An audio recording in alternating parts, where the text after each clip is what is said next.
If you have any queries, drop them in the comment box below, and I will try to address that question. How long should you take to prepare for the 11 plus?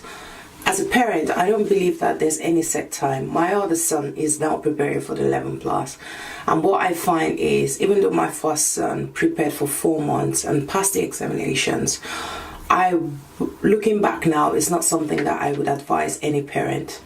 My problem was that I felt that because it was 11 plus, I had to wait for him to be 11 before he wrote the exams.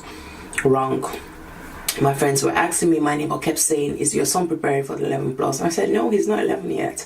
So learn from me. Your son does not have to, or your daughter does not have to be 11 to start preparing for the 11 plus.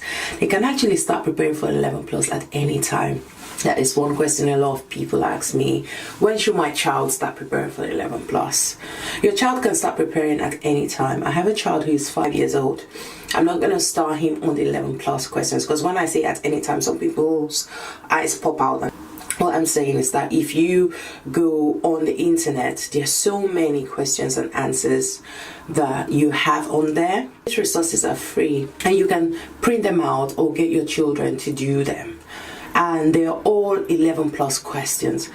So I don't expect a 5-year-old to be able to write the 11 plus exam now, but I would expect a 5-year-old to understand the difference between a noun, a pronoun, an adverb, start understanding what cubes are in maths, algebra, all of that. Not to the highest level, obviously not to GCSE levels, but just so that when it's time for them to write 11 plus, they're not saying to you, what's an adverb?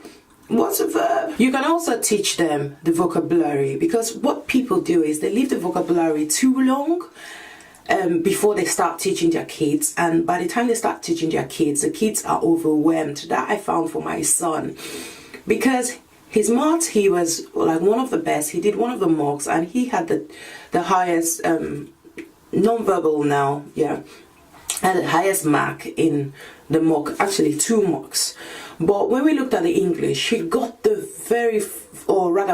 verbal reasoning, got the very first questions all right, and then he started failing them. So we knew we had a problem. So what I then found was, my kid couldn't understand the vocabulary. So if you asked him the opposite, you asked him, what the homophone was or whatever, he wouldn't know, because he just did not know what that word meant. So it's like saying to a child, go bring me a table, and the child doesn't know what a table is. They're not stupid. You just never taught them what a table is, so they wouldn't know what to bring. They might bring a chair. So you can start teaching your children at any time for the 11 plus.